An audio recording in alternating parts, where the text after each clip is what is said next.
के दरवाजे के सामने लगभग 20 या 30 भारी हथियारों से लैस सैनिक चारों तरफ पागलों की तरह गोलियां चला रहे थे। उनके सामने राक्षसों की एक अंतहीन लहर बढ़ती चली आ रही थी। गोलियों की आवाज और राक्षसों की दहाड़ें एक साथ मिलकर भयावह शोर पैदा कर रही थीं। लेकिन इतने सारे म्यूटेटेड मॉन्स्टर्स के सामने, जिनमें से कुछ को मारने के लिए दर्जनों गोलियां लगती थीं, ये सैनिक साफ तौर पर घबराए हुए थे। तभी अचानक अंधेरे से एक मोटा और कसकर लिपटा हुआ टेंटेकल बिजली की तरह बाहर निकला और एक ही झटके में 3 या 4 सैनिकों को भेद कर उन्हें सीधे अंधेरे में खींच ले गया। साफ था कि अंधेरे में और भी ज्यादा ताकतवर मॉन्स्टर्स छिपे हुए थे। कप्तान का चेहरा गंभीर हो गया।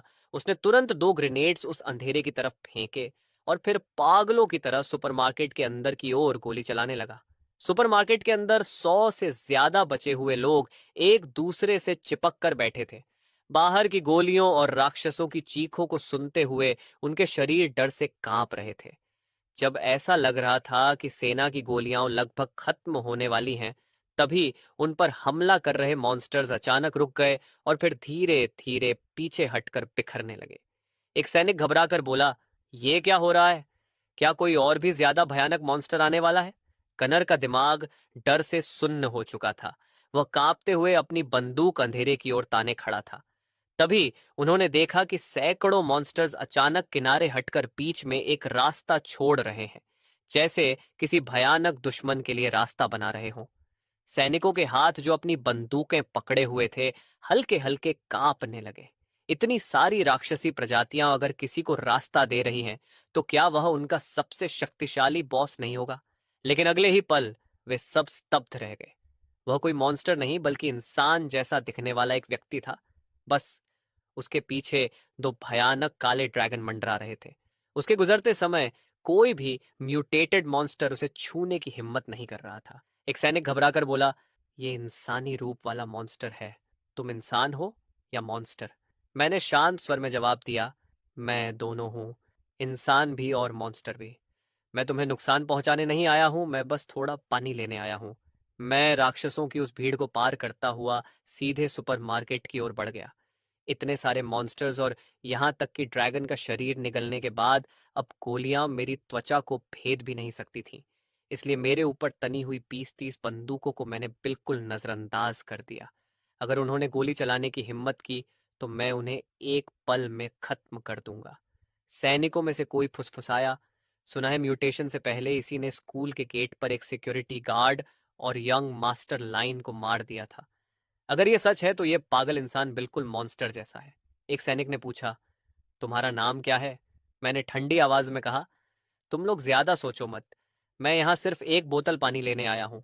ये कहते हुए मैं आराम से सुपरमार्केट के अंदर चलता गया। सच में मॉन्स्टर्स को निगलने से पेट तो भर जाता है, लेकिन उससे भयंकर प्यास लगती है। एक सैनिक बोला, हम यहाँ किसी बहुत महत्वपूर्ण व्यक्ति को बचाने आए हैं। मैंने हल्की हंसी के साथ कहा, तो क्या हुआ? क्या इससे मुझे रोका जाएगा? मैं बस एक बोतल पानी लेकर निकल जाऊंगा। जैसे ही मैं सुपरमार्केट में दाखिल हुआ, वहां मौजूद करीब 100 सर्वाइवर्स मुझे डर से घूरने लगे। मेरा उनसे कोई लेना देना नहीं था। मैं सीधे फ्रिज के पास गया, एक बोतल मिनरल वाटर उठाई और एक ही सांस में पी गया। लेकिन एक बोतल से मेरी प्यास बिल्कुल भी नहीं बुझी। लगातार 20 से ज्यादा बोतलें पीने के बाद जाकर मुझे थोड़ी राहत महसूस हुई। सैनिकों और बचे हुए लोगों की नजरें मुझे ऐसे देख रही थीं जैसे वे किसी मॉन्स्टर को देख रहे हों। जब मैं लगभग 70% संतुष्ट हो गया, तब मैंने पीना बंद किया। तभी अचानक एक आदमी चिल्लाया, आह, मैं जाग गया। सबकी नजरें उसकी तरफ मुड़ गईं।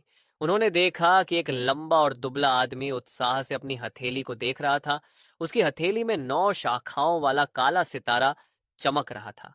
वह जोर से हंसने लगा और अगले ही पल एक काले रंग का एक्सोस्केलेटन आर्मर उसके पूरे शरीर को ढक गया। ये सब एक पल में हुआ। सब लोग हैरानी और अविश्वास से उसे देखने लगे। वह आदमी अचानक मेरी तरफ घुटनों के बल झुक गया और बोला, तुम इनह्यूमन मॉन्स्टर, क्या तुम मुझे मारना चाहते हो? मैंने उसे ठंडी और अंधेरी नजर से देखा। मुझे सच में उम्मीद नहीं थी कि अभी अभी जागा हुआ एक साधारण सुपर वॉरियर मुझ पर हमला करने की हिम्मत करेगा। आखिरकार मुझे पहला सुपर वॉरियर मिला और वह भी मुझे देखते ही मुझे मारने की कोशिश करने लगा।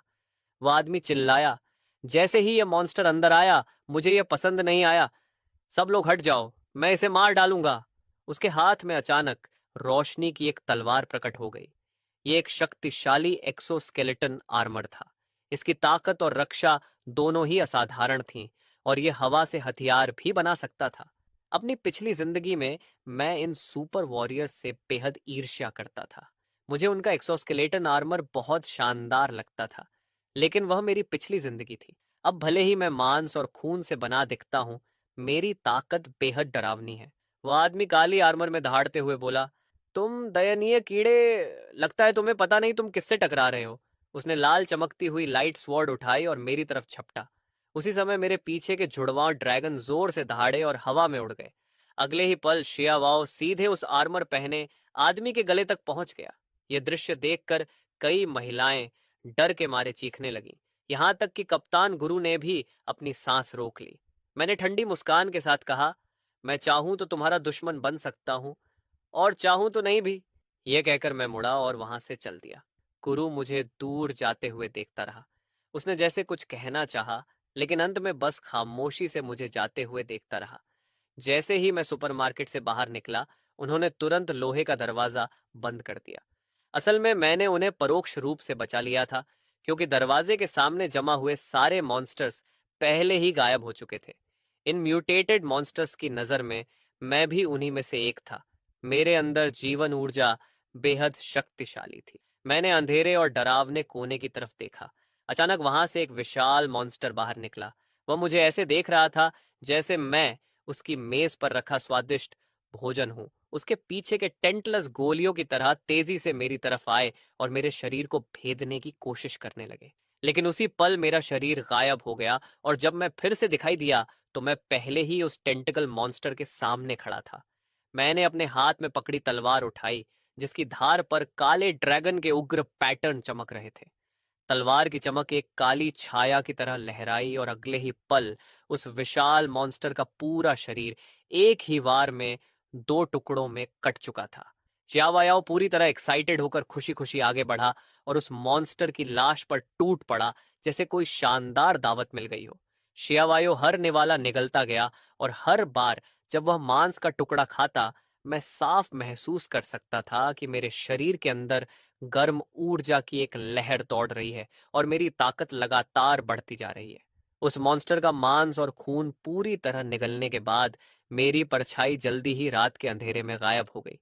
उसी समय यूएन सिटी के सबसे बड़े अंडरग्राउंड शेल्टर में एक मोटा और सीधा खड़ा आदमी, जिसके शरीर पर मिट्टी जैसे पीले रंग की आर्मर थी, अपने कंधे पर एक लंबी और पतली कद काठी वाली महिला को उठाकर अंदर आया। वह हंसते हुए बोला, बॉस देखो मैं किसे पकड़ कर लाया हुआ हूँ। बॉस ने खुश होकर कहा, अच्छा काम किया सेकंड, तुम सच में छुआन की बेटी को किडनैप करके लाए हो। वह बेवकूफ लड़की छुआन सालों से हमें परेशान कर रही थी। अब समय आ गया है कि उसे सबक सिखाया जाए। ब्लैक ड्रैगन गैंग हमेशा दबाव में जीती रही है, लेकिन ये एंड ऑफ द वर्ल्ड हमारे लिए एक असली मौका है। ये हमारा युग है, राजाओं का युग। वे व्यापारी और अमीर लोग जो हमेशा मनमानी करते थे, अब सबको खत्म कर देना चाहिए। तभी एक आदमी हंसते हुए बोला, बॉस आपको सीधे इस लड़की से शादी कर लेनी चाहिए और फिर आपकी शादी का वीडियो बनाकर चुआन को यून सिटी भेज देना चाहिए, ताकि वह उसे देखकर जलता रहे। उसी समय तीन पागल लोग भी जाग चुके थे और उन्हें मार्शल सुपर पावर्स मिल चुकी थी, इसलिए सब लोग जोर जोर से हंस रहे थे। तभी बंधी हुई चुमेंची ने गुस्से में कहा, क्या तुम सच में सोचते हो कि मैं इतनी आसान शिकार हूं? उसी क्षण उसकी हाइपर मिलिट्री आर्मर एक्टिवेट हो गई और एक पल में उसके पूरे शरीर पर ठंडी चांदी जैसी मरीन आर्मर जम गई, जैसे उस पर बर्फ की परत चढ़ गई हो। तभी अचानक कोई आदमी भागता हुआ अंदर आया और चिल्लाया, बॉस एक ह्यूमनाइड मॉन्स्टर अचानक आ गया है। तीसरा मास्टर उसी के हाथों मारा गया। उसी पल एक आदमी जो खून और घावों से भरा हुआ था, बाहर से ऐसे अंदर फेंका गया जैसे किसी ने उसे जोर से उछाल दिया हो। ब्लैक ड्रैगन गैंग के बॉस का चेहरा सख्त हो गया और तुरंत उसके शरीर पर ब्लैक टाइगर आर्मर एक्टिवेट हो गई। उसी समय शहर के बाकी सरगनाओं ने भी अपनी हाइपर मिलिट्री वेपन्स हथेलियों से एक्टिवेट कर दी और उनकी आर्मर के साथ फ्यूज हो गई। सबकी निगाहें दरवाजे की तरफ टिक गईं। तभी मैं बड़े बड़े कदमों से अंदर आया और पूरे हॉल को घूरते हुए देखा। फिर मेरी नज़र थोड़ी दूर रखी एक ऊंची चांदी की पानी की टंकी पर जाकर रुकी। मैं बिल्कुल बेफिक्र अंदाज में उसकी तरफ बढ़ा, जैसे मुझे इन लोगों की आर्मर या उनके हथियारों की कोई परवाह ही नहीं हो। मैं टंकी के पास पहुंचा, सिर झुकाया और बड़े बड़े घूंट में पानी पीने लगा। जब तक मेरी प्यास थोड़ी शांत नहीं हुई, तब तक मैं पीता रहा। उसके बाद ही मैंने कंटेनर नीचे रखा और उन सभी हाइपर मिलिट्री वॉरियर्स की तरफ देखा। मैंने ठंडी आवाज में कहा, तुम सब एक साथ आ जाओ। अगर हार गए तो तुम सब मेरे नौकर बनोगे। ध्यान रहे नौकर, सबो नर्डिनेट नहीं। ये सुनते ही एक आदमी चिल्लाया, कितना घमंडी आदमी है, तू इंसान है या मॉन्स्टर। तभी ब्लैक ड्रैगन गैंग का चौथा नेता मुझ पर हमला करने के लिए आगे बढ़ा। उसकी गति बेहद तेज थी और लगभग पलक झपकते ही वह मेरे सामने पहुंच गया। लेकिन मेरी नजर में वह घोंघे जितना धीमा था। मैंने बचने की कोशिश भी नहीं की, बल्कि सीधे हाथ उठाया और क्रैक की आवाज के साथ उसकी लाइट सोर्ड को हवा में ही पकड़ लिया। उसके बाद मैंने उसे एक जोरदार लात मारी। मेरी ताकत इतनी भयानक थी कि ब्लैक ड्रैगन गैंग के चौथे नेता की आर्मर उसी पल फट गई और उसका शरीर तोप के गोले की तरह उड़ता हुआ दीवार से टकराया और वहीं मर गया। मैंने हल्के से कंधे उचकाए और कहा, ओ है माफ करना, लगता है मैंने अपनी ताकत ठीक से कंट्रोल नहीं की। फिर मैंने बाकी लोगों की तरफ देखा और पूछा, क्या तुम में से कोई और भी मेरी ताकत आजमाना चाहता है? वहां मौजूद सभी लोगों की आंखों में डर साफ दिखाई दे रहा था। कुछ लोग फुसफुसाकर कहने लगे, ये क्या करना चाहती है?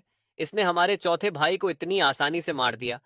अगर हम सब मिलकर भी हमला करें तो भी शायद इसका मुकाबला नहीं कर पाएंगे। मैंने फिर कहा, क्या मैंने अभी नहीं कहा था मेरे सर्वेंट बन जाओ? मेरी पेशेंस की भी एक सीमा है।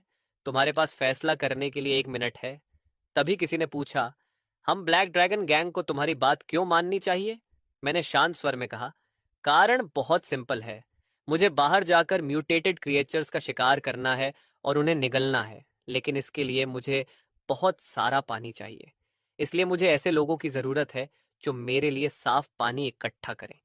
अगर यह काम इतना जरूरी ना होता तो मैं पहले ही सबसे बड़े मॉन्स्टर्स को खोजने चला जाता, जैसे मंकी किंग को निगलने के लिए। तभी एक आदमी ने पूछा, अगर हम तुम्हारे सबोर्डिनेट बन जाए तो हमें क्या फायदा होगा? मैंने जवाब दिया, अब से मैं तुम्हारी रक्षा करूंगा और तुम लोग सिर्फ मेरे लिए साफ पानी इकट्ठा करोगे। यह सुनकर ब्लैक ड्रैगन गैंग का आदमी जुहू समझ गया कि उसके पास कोई रास्ता नहीं है। इसलिए उसने बाकी बचे भाइयों के साथ झुककर मेरे सामने सिर झुका दिया और बोला, ठीक है, ब्लैक ड्रैगन गैंग आपकी सेवा करने को तैयार है। तब मेरी नजर शुमेनशी पर गई जो बंधा हुआ था। उसने ठंडे स्वर में कहा, मैं ब्लैक ड्रैगन गैंग का हिस्सा नहीं हूं, चाहे तुम कोई भी हो। मैंने कहा, अब जब तुम यहां हो और तुम भी एक आर्म्ड वॉरियर हो तो तुम्हें मेरा सबॉर्डिनेट बनना होगा। यह सुनकर शूमैन के चेहरे पर कड़वाहट दिखाई दी, लेकिन वह मना करने की हिम्मत नहीं कर सका। मैंने ठंडी आवाज में कहा, अगर तुम भागने की कोशिश करोगे तो मैं तुम्हें दुनिया के किसी भी कोने में ढूंढ लूंगा और जिंदा निकल जाऊंगा। यह कहते ही मेरे पीछे के जुड़वा और ड्रैगन जोर से गरज उठे। मैंने मन ही मन सोचा कि अपनी जिंदगी के पहले 18 सालों में से 6 साल मैंने दूसरों के दबाव में बिताए थे, लेकिन अब जब मेरे पास दूसरों की जिंदगी और मौत पर अधिकार है तो यह एहसास सच में बेहद सुखद और अजीब तरह से आनंद देने वाला है। शूमैन को लगा कि यह बात उसी से कही जा रही है, इसलिए वह जल्दी से बोला, मास्टर, मुझे अभी घर जाना है। कृपया मुझे जाने की अनुमति दें। मुझे अपने परिवार की चिंता है और अब जब मेरी सुपर आर्मर जाग चुकी है, मैं उन्हें जरूर देखना चाहता हूँ। मैंने कहा, ठीक है, आज से यह जगह हमारा हेडक्वार्टर्स होगी। जब तक तुम लोग मेरे लिए पर्याप्त साफ पानी इकट्ठा करते रहोगे, मैं तुम्हारी आज़ादी में दखल नहीं दूंगा। अगर तुम खतरे में पड़ जाओ तो मुझे बुला सकते हो, और अगर संभव हो तो इस अपोकलिप्स में दूसरे आर्म्ड वॉरियर्स को भी यहाँ लेकर आना। भले ही तुम्हारे पास मेरे जैसा इनविंसिबल मास्टर है, फिर भी ज्यादा लोग होना बेहतर है। शुमानिस ने कहा, तो मैं पहले घर जा रहा हूँ, और बिना पीछे देखे वहां से चला गया। उसके जाने के बाद जोस आगे आया और बोला, मास्टर, मुझे लगता है वह वापस नहीं आएगा। मैंने शांत स्वर में कहा, जो मौत ढूंढ रहा हो उसे रोका नहीं जा सकता। ये सुनकर जो कि चेहरे पर भी अजीब सा भाव आ गया और वह बोला, मास्टर, आपने इस हालत में भी म्यूटेशन का सामना कर लिया। आप सच में कमाल हैं। कोई भी इंसान गिबन का सामना नहीं कर सकता। मैंने कहा, मेरे लिए एक कमरा तैयार करो, मैं नहाना चाहता हूँ। जो तुरंत बोला, मास्टर मेरे साथ आइए। ब्लैक ड्रैगन गैंग में 100 से ज्यादा सदस्य थे, लेकिन उनमें से ज्यादातर मॉन्स्टर्स में बदल चुके थे। कुल मिलाकर केवल कुछ ही आर्म्ड वॉरियर्स बचे थे।